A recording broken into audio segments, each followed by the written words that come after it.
Bonjour, bienvenue dans ce 24e numéro de Mahogany, le magazine du bien vieillir à la Martinique.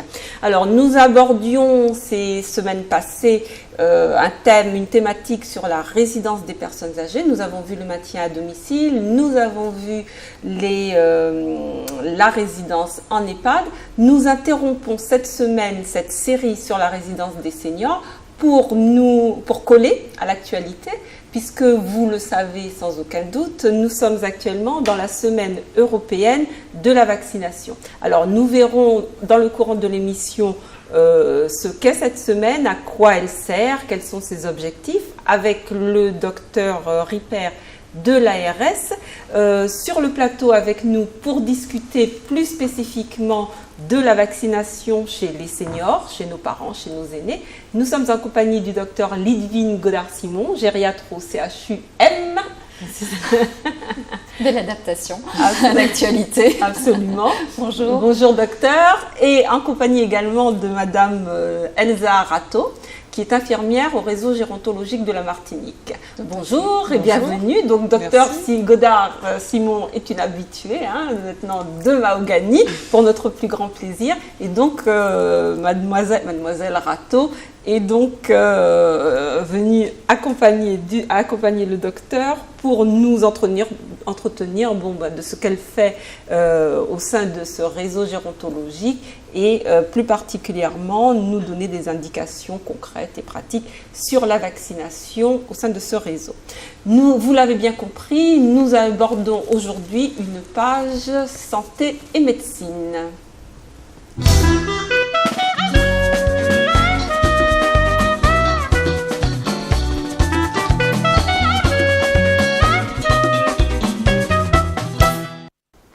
Alors, docteur Godard, la chronique et les actualités ont beaucoup parlé au cours des dernières années de problèmes ou de réticences liées à la vaccination. Il y a régulièrement chaque année des campagnes de vaccination dirigées directement en direction des personnes âgées. Finalement, est-ce qu'il est nécessaire, lorsqu'on atteint un certain âge, de continuer à se faire vacciner ? Alors c'est nécessaire. La vaccination apporte des avantages dans la prévention d'un certain nombre de maladies infectieuses dans la population âgée comme dans le reste de la population. Maintenant, la population âgée, comme votre émission le répète régulièrement, c'est une population qui n'est pas très homogène. On a des très malades, des en très bonne santé, des fragiles, des qui ont des maladies chroniques. Et ils n'ont pas tous le même... On va dire, ils ne vont pas bénéficier tous de la même façon de la vaccination. Et donc, ils n'ont pas tous les mêmes besoins en matière de vaccination. Alors, en dehors, nous voyons à l'écran donc l'affiche de cette semaine européenne de la vaccination. Nous nous interrogerons avec le docteur Ripper un petit peu plus tard sur le fait de savoir est-ce que toute la population, en dehors, puisqu'effectivement cette campagne n'est pas dirigée uniquement vers les personnes âgées, mais l'ensemble de la population, depuis quasiment la naissance, puisque les nourrissons doivent se faire vacciner, il y a d'ailleurs un assez bon suivi à ce niveau-là, quand on est adolescent, mais au long de sa vie. Pour ce qui concerne plus particulièrement les personnes âgées, alors on va dire à peu près à partir d'une soixantaine d'années, peut-être un petit peu plus avant, hormis la grippe, parce qu'on sait que la grippe est une infection qui revient annuellement et donc il convient de se faire vacciner. Y a-t-il une nécessité, lorsqu'on a soi-même été vacciné dans son enfance et dans son adolescence, y a-t-il une nécessité à partir de 50 ou 60 ans de continuer à se faire vacciner et contre quelle maladie ? Alors, il y a une nécessité, d'autant plus que les personnes âgées n'ont pas forcément été concernées par les campagnes de vaccination pour les enfants. Ces campagnes de vaccination pour les enfants, elles sont quand même relativement nouvelles. Elles ont 40, 50 ans, 60 ans pour certaines. Mais nous, on parle de sujets qui vont avoir 65 ans, parce qu'on va commencer la population âgée à 65 ans pour la vaccination, bien que c'est franchement pas âgé, 65 ans. Mais on va aussi, ça va concerner des personnes de 85, 95 ans, voire 100 ans, parce que la question va se poser sur nos centenaires. Ces gens-là n'ont absolument été concernés par aucune campagne de vaccination dans leur jeunesse. Et donc, ils ont besoin d'être revaccinés. Sauf effectivement les hommes qui ont fait le service militaire. À cette occasion-là, on avait un certain nombre de vaccinations qui étaient faites, mais qui sont maintenant devenus obsolètes, c'est-à-dire ils ne sont plus couverts parce que la mémoire de l'infection que nous donne la vaccination, c'est une mémoire qui est périssable, elle ne dure qu'un certain nombre d'années et donc il faut à intervalles réguliers, à peu près tous les 10 ans, au-delà de 65 ans, tous les 10 ans répéter des vaccinations pour la diphtérie, le tétanos, la poliomyélite et en plus de ça la coqueluche. Une fois, au-delà de 65 ans, on le fait une fois puis on est tranquille. Et dans certains cas, d'autres maladies à prévention vaccinale comme le pneumocoque, des germes, une bactérie qui est à la source d'un certain nombre d'infections dont la pneumonie, pneumocoque, pneumonie, oui. C'est le même nom. Et puis on peut effectivement, en fonction d'autres critères, penser à d'autres vaccinations. Dans certains pays, on prône la vaccination contre le zona, mais ce n'est pas le cas en France, parce que les preuves scientifiques n'ont pas encore été rassemblées de façon suffisamment ferme. Alors vous avez parlé de diphtérie, vous avez parlé de polio. On n'en entend pas parler couramment, donc on a plutôt l'impression que ce sont des maladies qui ont disparu. Et est-ce qu'il est vraiment nécessaire de se faire vacciner contre des maladies qui a priori n'existent pas dans notre environnement?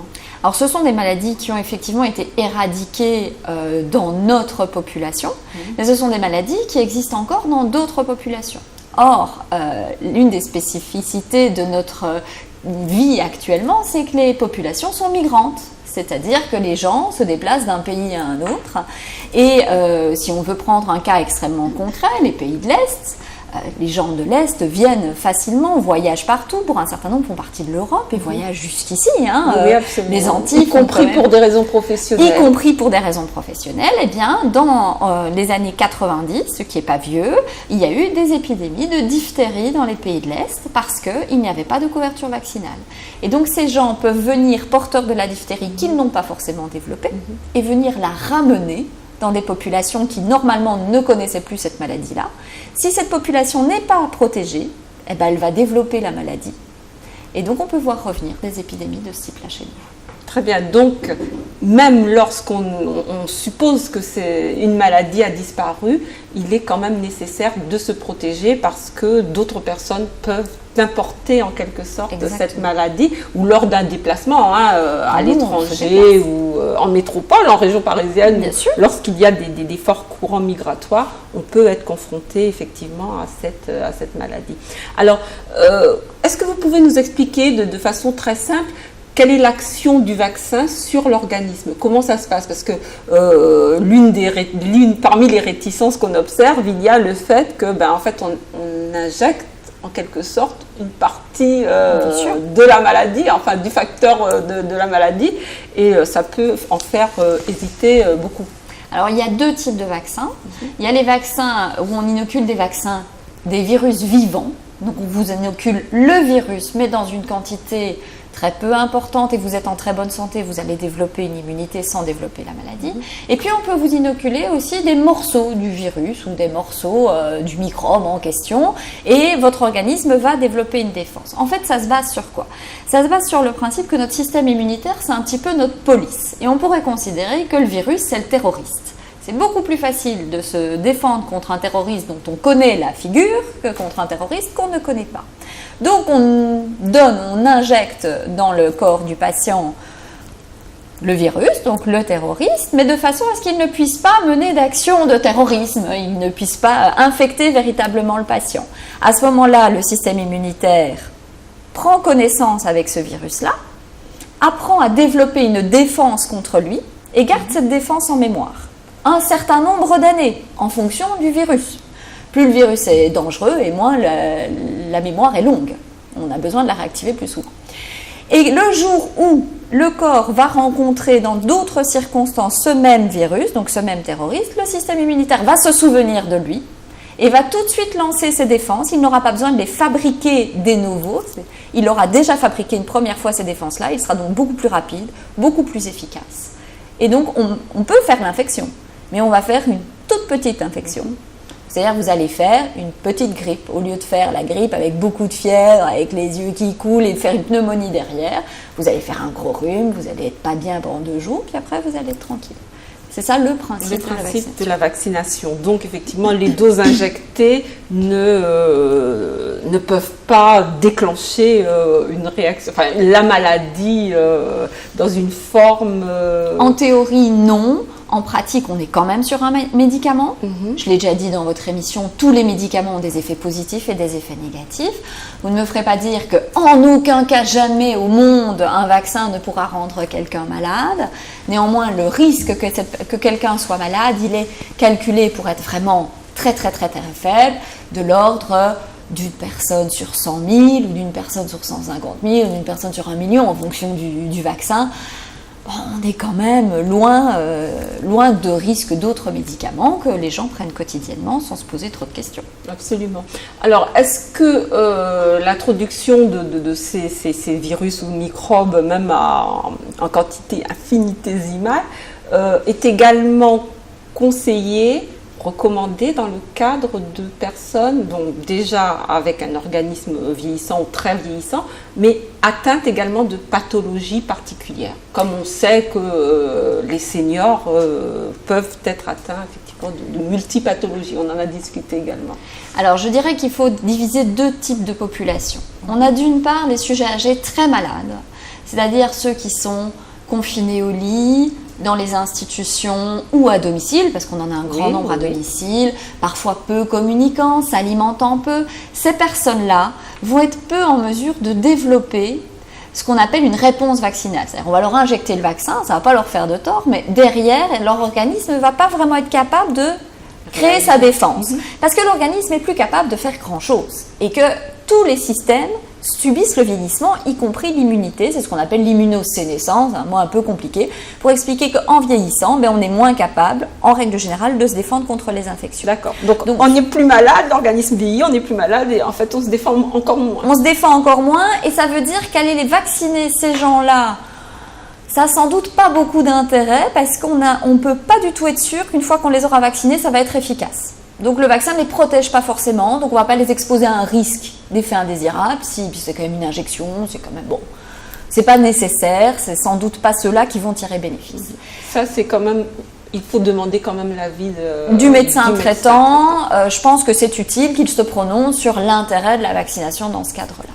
Après, vous avez les autres personnes qui sont des personnes âgées mais valides, qui se mobilisent dans leur domicile, qui vont encore faire des activités comme aller à la messe, au culte, faire quelques courses, jouer au domino, regarder la pétanque, voilà. Et ces personnes qui ont quand même des pathologies, un diabète avancé, une hypertension artérielle, voire une faiblesse cardiaque, ce genre de choses. Eux, ils vont bénéficier de la vaccination.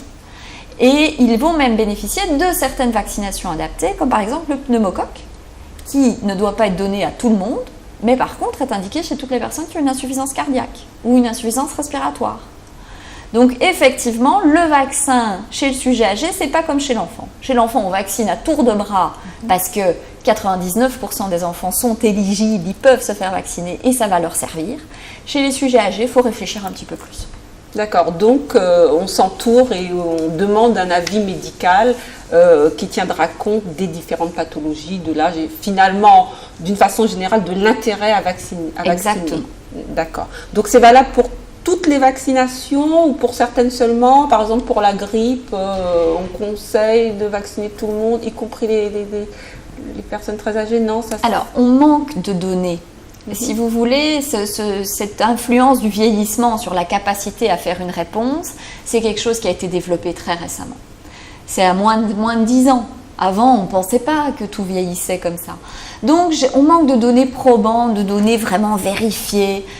Mais il est sans doute, il faut penser que les très très très malades n'ont sans doute aucun intérêt à être vaccinés, même contre la grippe par exemple. Leur entourage devrait être vacciné. Mais eux, parce qu'ils vont être protégés par l'entourage, parce que c'est ça aussi l'intérêt de la vaccination, c'est que toutes les personnes qui sont vaccinées ne transporteront plus le microbe. Et donc, elles protègent la personne qui n'est pas vaccinée. Si vous avez dans une salle 30 personnes, une seule qui n'est pas vaccinée, 29 qui sont vaccinées, le virus, il passera jamais. Si dans la salle, vous avez une personne vaccinée pour 29 qui ne le sont pas, le virus, il va se développer tranquillement. Et se propager. Donc, il faut vacciner l'entourage des personnes âgées, surtout si elles sont très très fragiles. Très bien. Alors, c'est sans doute, on va interrompre le cours de notre conversation sur le plateau. Nous avons en ligne monsieur le docteur Michel Ripert. Bonjour au docteur Ripert. Oui, bonjour. Bonjour et merci d'avoir bien voulu répondre à nos questions. Donc, nous sommes actuellement dans le cadre de la Semaine européenne de la vaccination. Nous nous entretenons sur le plateau avec le docteur Godard et mademoiselle Raton, infirmière au réseau gérontologique, de la vaccination chez la personne âgée. Mais cette Semaine européenne est destinée à l'ensemble de la population. C'est cela. Alors, en quoi consiste-t-elle cette semaine? Pour quelles raisons a-t-elle été créée? Et quelles sont les implications au niveau local? Voilà, donc cette semaine, la Semaine européenne de la vaccination qui s'inscrit maintenant depuis quelques années dans la durée, puisque donc c'est une initiative de l'OMS qui a été menée, qui a été inaugurée en 2005.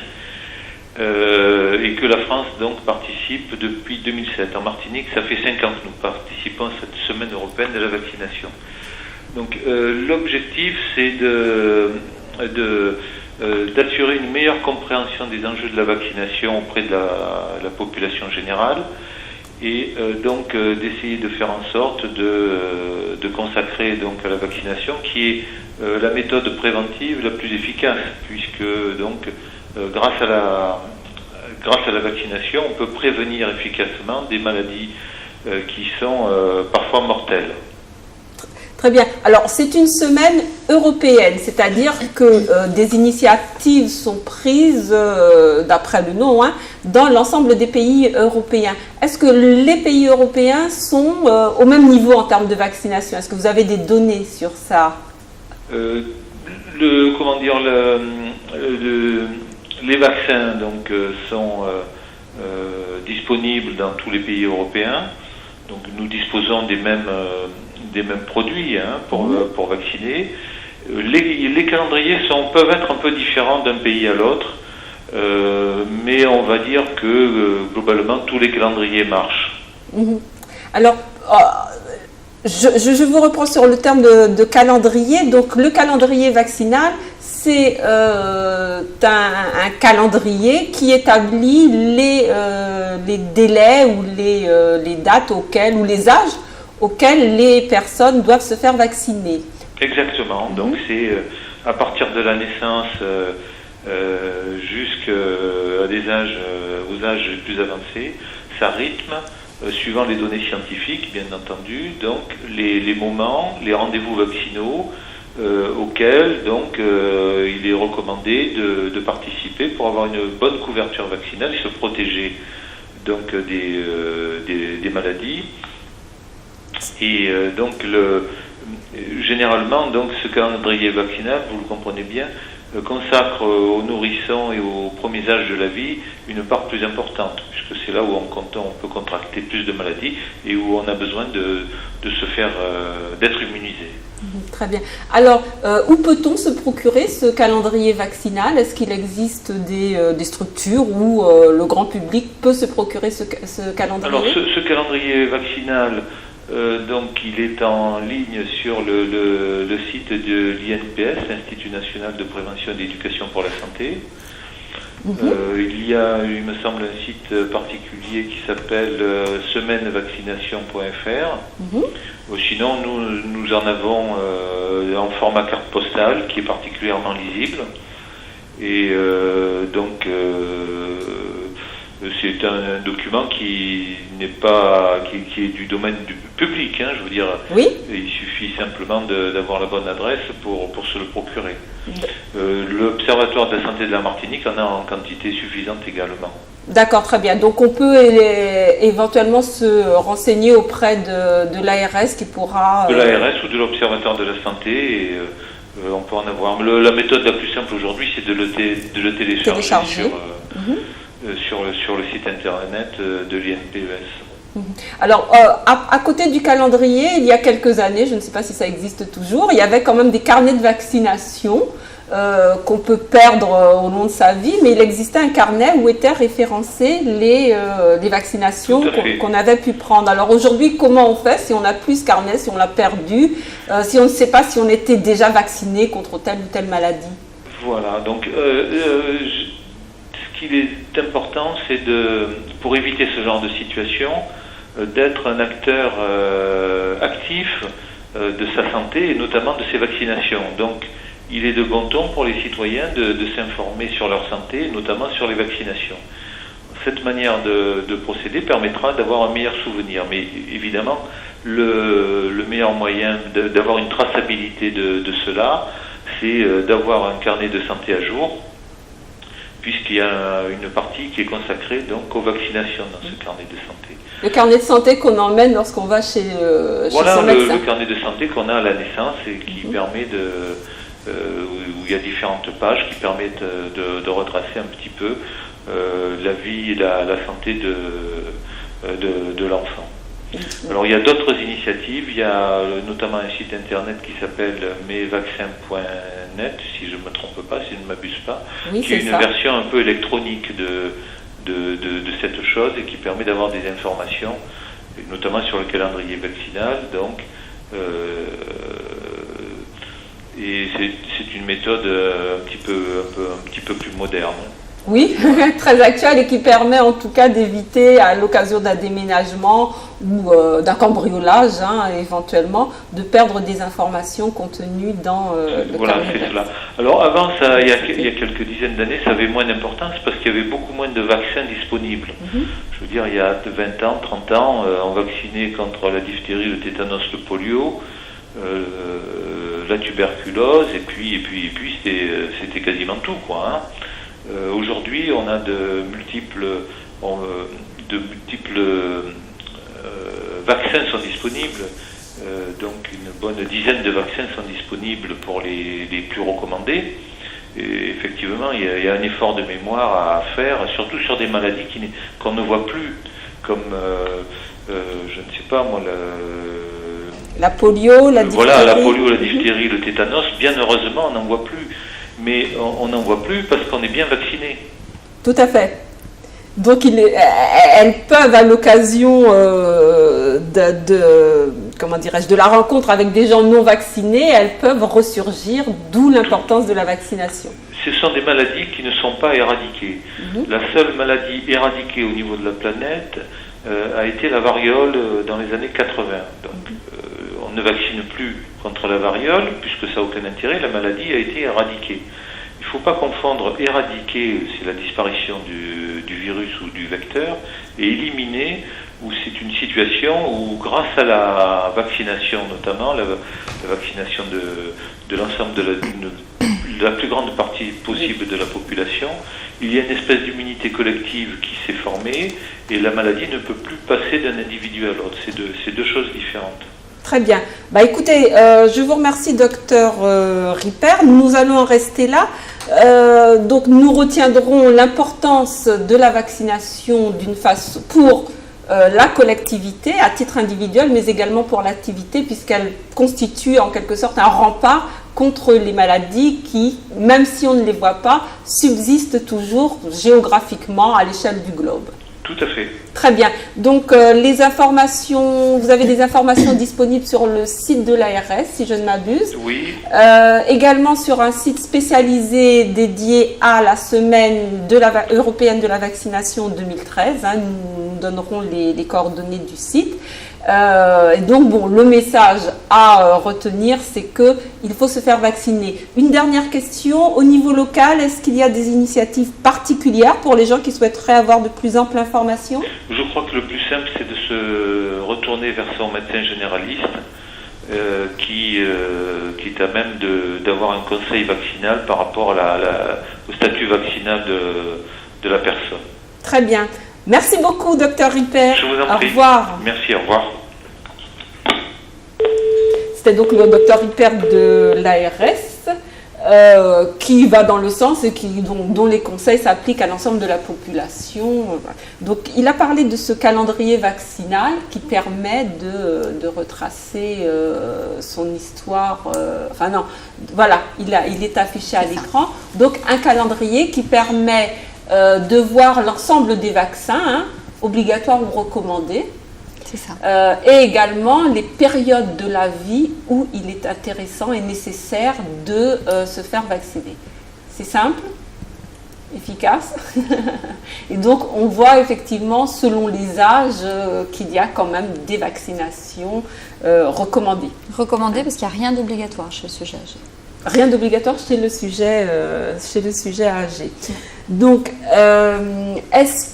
donc on a parlé des personnes atteintes de pathologie, donc, et de la nécessité d'un avis médical pour déterminer l'intérêt à vacciner des personnes âgées ou très âgées. Je me tourne maintenant vers Mademoiselle Rateau pour savoir, au sein du réseau gérontologique que vous venez d'intégrer il n'y a pas très longtemps, quelles sont les préconisations, les actions que vous entendez ou que vous avez l'intention de mettre en place? De quelle façon vous pouvez intervenir dans le cadre de ces vaccinations des seniors?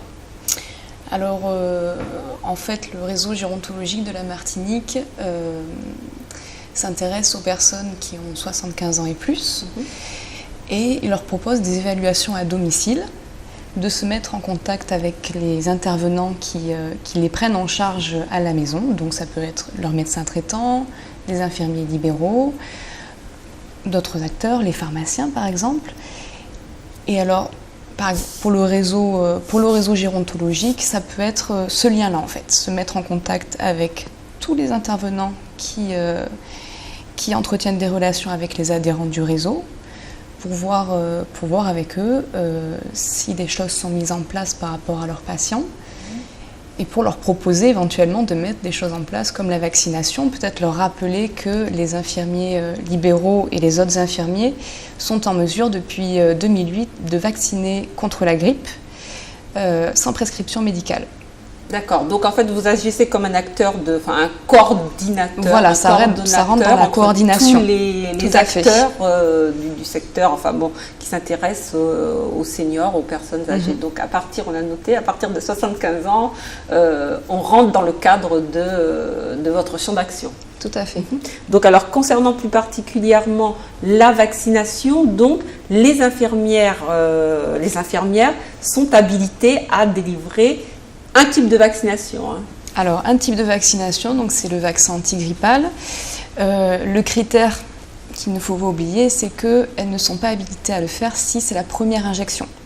Si c'est la première fois que le sujet se fait vacciner contre la grippe, il faut que ce soit sur prescription médicale avec avis médical. D'accord. Voilà. Donc cette vaccination contre la grippe peut se faire également au domicile de la personne. Tout à fait, donc ça peut se faire au domicile de la personne. Et ce qu'a dit le docteur Godard tout à l'heure concernant l'entourage de la personne, justement, ça peut être une chose assez bénéfique puisque l'infirmière libérale qui agit pour son patient âgé peut aussi agir au sein de l'entourage de cette personne-là et leur proposer une vaccination antigrippale aussi de manière à se protéger, à protéger les gens qu'ils vont côtoyer. Voilà, c'est quelque chose qui peut... pour une infirmière, c'est vrai qu'elle peut vacciner plusieurs personnes et protéger ainsi l'environnement. Très bien. Donc on insiste sur ce fait, docteur Godard et mademoiselle Rateau, que vacciner la personne âgée a un intérêt jusqu'à contre-indication en fait, mais que pour l'entourage, il est important de se faire vacciner pour éviter de contaminer une personne fragile en fait. Et pour éviter de contaminer une personne fragile et même pour tenir compte, je vais dire, des caractéristiques de notre société, dans notre société au jour d'aujourd'hui, les plus jeunes générations côtoient les plus âgés. Et on l'a dit, le docteur Hyper l'a répété, les jeunes générations, donc les nourrissons, les tout petits, sont extrêmement ciblés par les campagnes de vaccination. Puis c'est une population relativement captive, parce que quelle maman n'a pas envie de protéger son enfant ?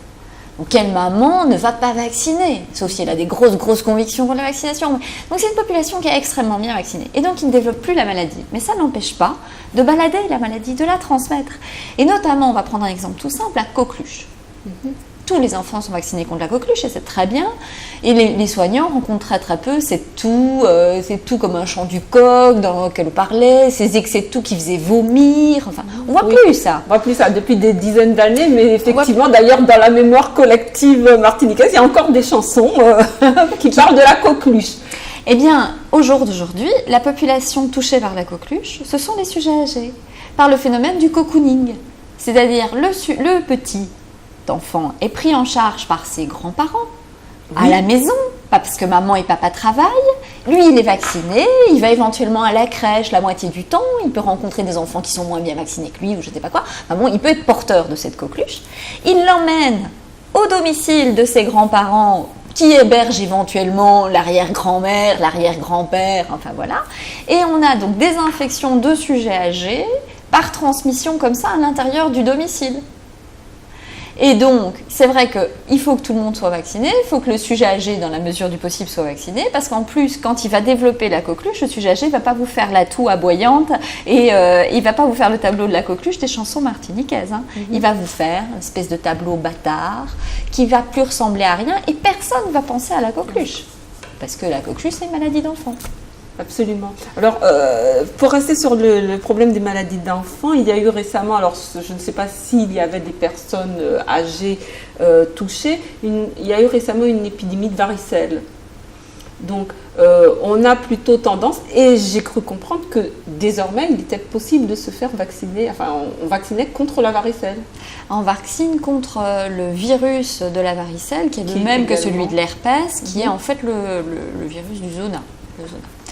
Mais comme je vous l'ai dit au tout début de l'émission, actuellement, les recommandations ne sont absolument pas fermes. Elles ne figurent d'ailleurs pas dans le calendrier vaccinal 2013 parce que les données scientifiques qui sont à notre disposition ne nous permettent pas d'être dans des mesures d'efficacité qui recommandent ce type de vaccination. Donc, au jour d'aujourd'hui, surtout que les sujets âgés ne font pas la varicelle, ils vont faire le zona. La varicelle, c'est la forme du petit enfant. Ils vont faire un zona, c'est une infection relativement fréquente chez le sujet âgé. C'est grave? C'est non, habituellement très peu grave, mais invalidant parce que ça donne des douleurs.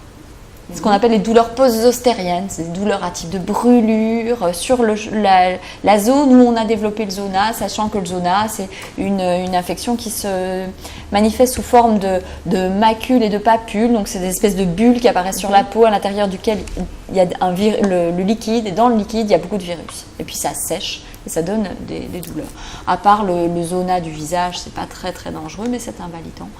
Nous n'avons pas de données, donc on ne le recommande pas à titre systématique. D'accord. Alors pour résumer à ce stade de l'émission, donc quel type de vaccin considérez-vous comme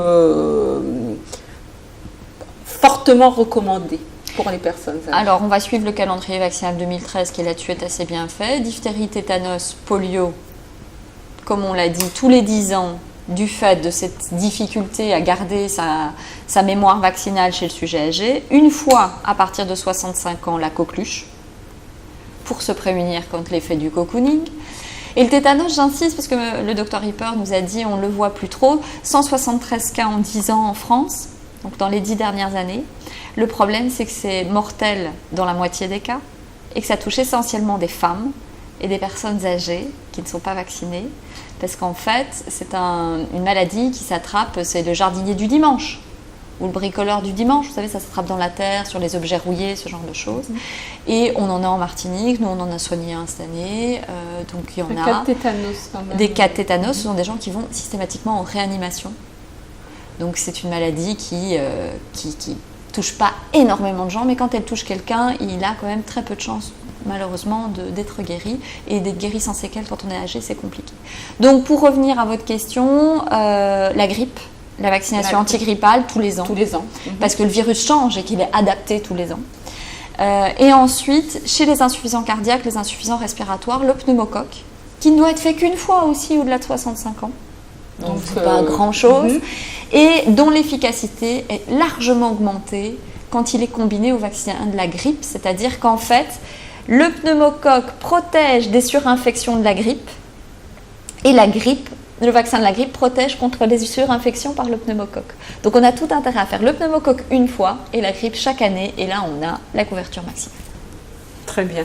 Est-ce que ce n'est pas, parce que là on vous avait cité donc au bas mot une demi-douzaine d'affections, c'est assez effrayant. Est-ce que concrètement ce n'est pas gênant d'avoir à s'injecter toutes ces bactéries, tous ces microbes, tous ces virus, même en toute petite dose dans l'organisme? C'est 3 vaccins en fait. Parce que les vaccins sont combinés. Diphtérie, tétanos, polio, coqueluche, un seul vaccin. Un seul vaccin. C'est ce qu'on appelle un tétravalent. D'accord. Une seule injection et c'est tous les 10 ans. D'accord. Donc on peut dire une injection tous les 10 ans, 4 maladies. On peut supporter. C'est honnête. Après, la grippe, c'est une fois par an. Bon, on n'est pas obligé de le faire dans la foulée. On peut faire diphtérie, tétanos, coqueluche au mois de janvier et on fait la grippe qu'au mois de septembre. Et on n'est pas obligé non plus de tout faire. Et puis le pneumocoque, c'est une fois. Donc en fait, on va dire qu'à partir de 65 ans, vous faites une fois le pneumocoque et après vous êtes tranquille. Tous les 10 ans, un autre vaccin qui vous protège contre 4 maladies. Et puis une fois par an, la grippe. Bah, si vous êtes phobique des piqûres, c'est très gênant. mais objectivement, si on regarde combien de fois une personne âgée se fait faire un bilan sanguin par an, combien de fois elle va prendre des médicaments dont l'intérêt est peut-être très limité, je pense que le rapport bénéfice-risque, il est vite en faveur. En faveur, très bien. Donc alors, l'une des innovations du calendrier vaccinal, c'est de faire référence non plus à des durées, mais à des âges. Donc effectivement, on peut dire, bon, on se fait vacciner à 65 ans, 75 ans, et ainsi de suite, chaque anniversaire, tous les 10 ans. C'est pas énorme. On a le temps d'oublier. On a le temps d'oublier. Et c'est d'ailleurs ça le problème, c'est que les gens oublient de se refaire vacciner. Alors, Mademoiselle Rateau, vous avez parlé tout à l'heure donc des missions du réseau gérontologique. Donc, vous êtes à même donc de vous déplacer au domicile des personnes. Qui vous saisit et comment vous saisit-on? Est-ce que le grand public peut faire appel à vous, par exemple, pour des informations ou des actions particulières? Ah oui, tout à fait, parce que on se déplace, on fait des évaluations à domicile, mais le réseau il est aussi là pour conseiller, informer le grand public, informer les familles des personnes âgées, orienter aussi, parce qu'on travaille avec des partenaires, des assistants sociaux, donc on peut aussi orienter si les cas sont complexes, on travaille d'ailleurs avec la MAIA, la Maison de l'autonomie et de l'intégration des personnes portant la maladie d'Alzheimer. Donc on travaille en collaboration avec eux. Quand nous, on a des cas qui, sur certains critères, peuvent être très complexes dans la prise en charge, que ce soit au niveau social, on les tourne, on les dirige vers la MAIA. Donc c'est un réseau qui couvre un large champ, c'est-à-dire à la fois champ médical stricto sensus, mais également social. Voilà, il y a un côté médical, un volet sanitaire et un volet social. Donc on peut s'adresser à vous pour un entourage, un membre de famille qui voit son parent ou un de ses proches atteint soit d'une pathologie particulière et ne sait pas à quel saint se vouer, entre guillemets.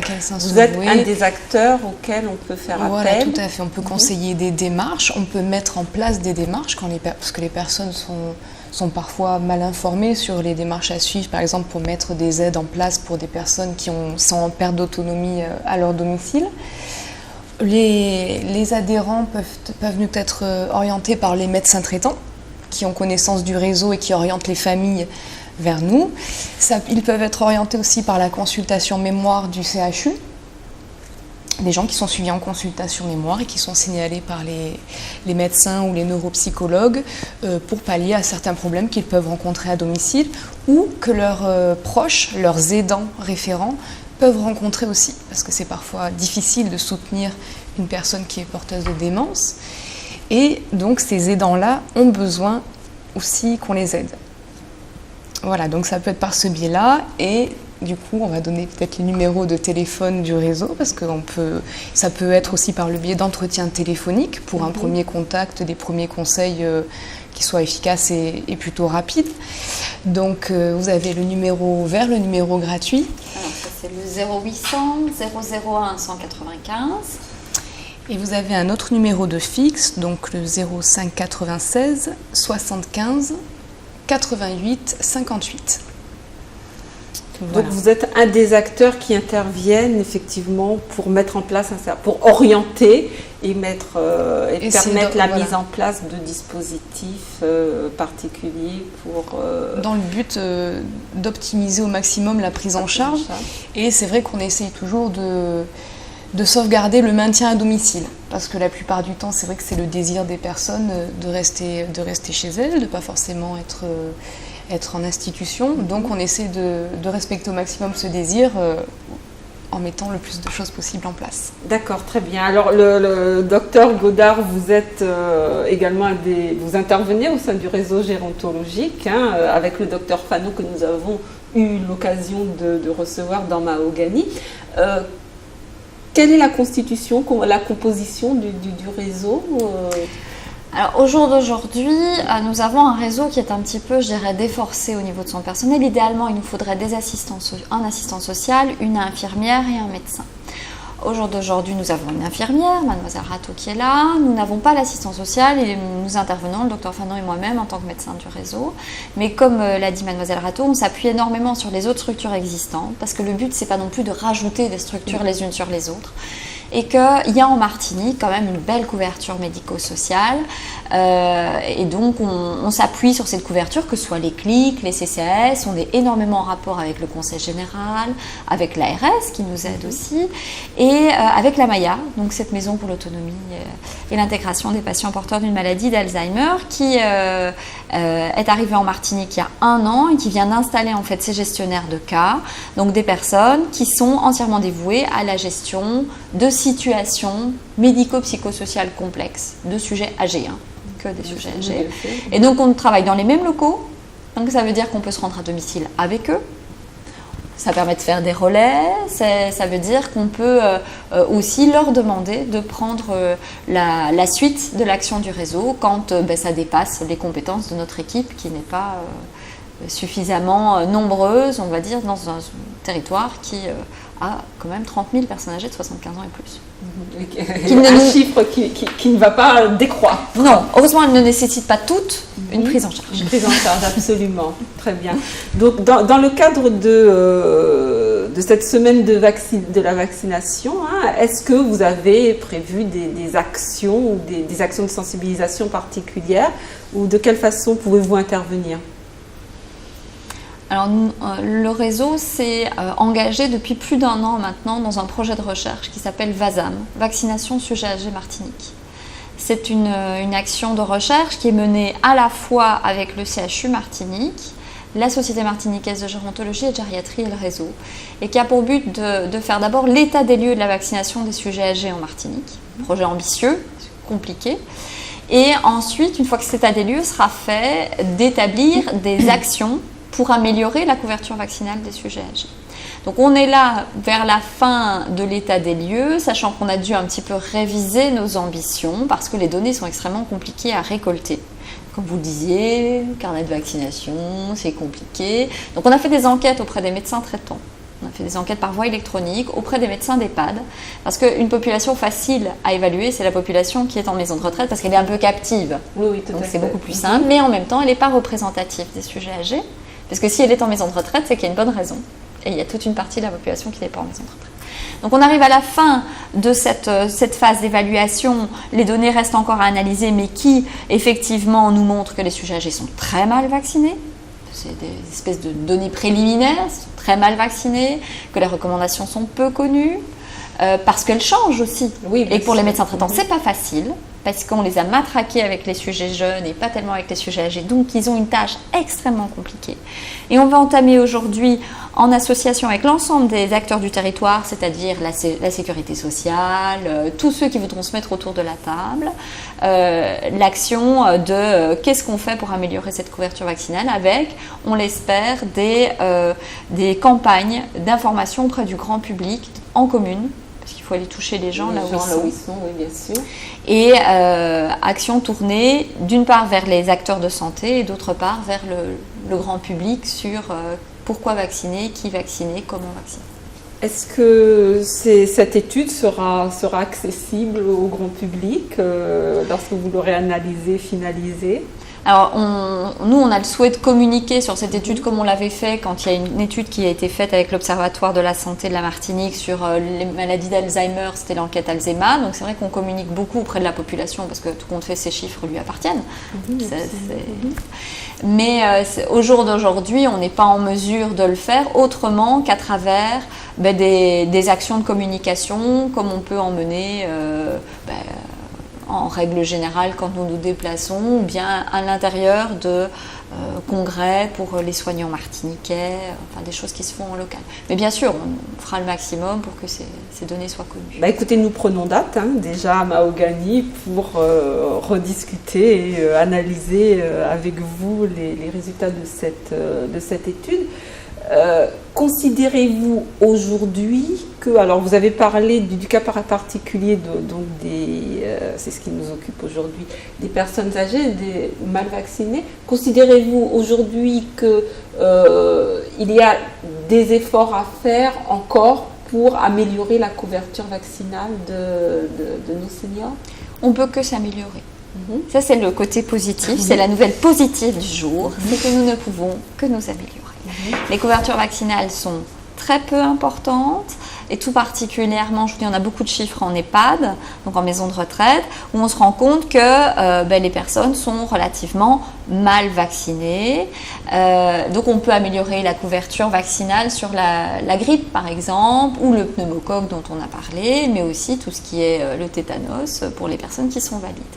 Donc ça va demander effectivement de convaincre notre public de l'intérêt parce que au jour d'aujourd'hui, ces maladies ne font pas peur.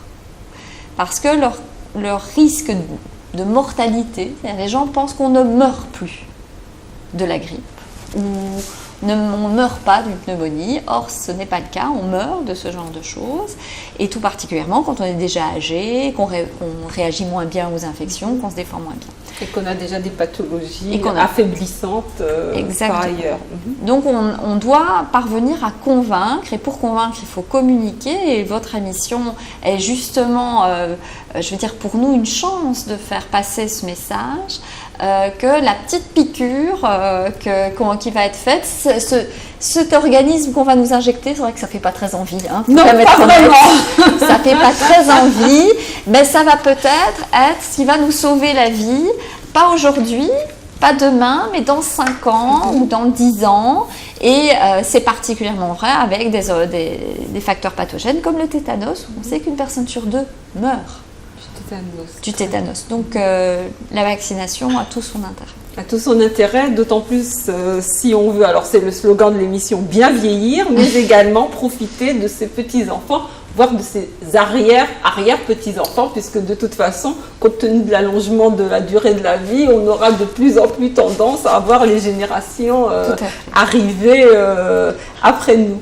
Bien, Mademoiselle Rateau, de votre expérience et de ce que vous avez pu voir depuis que vous êtes au réseau gérontologique, est-ce que le message passe, notamment en termes de vaccination, si vous avez déjà eu des contacts avec des personnes, est-ce que vous avez la sensation que le message de l'importance de la vaccination passe?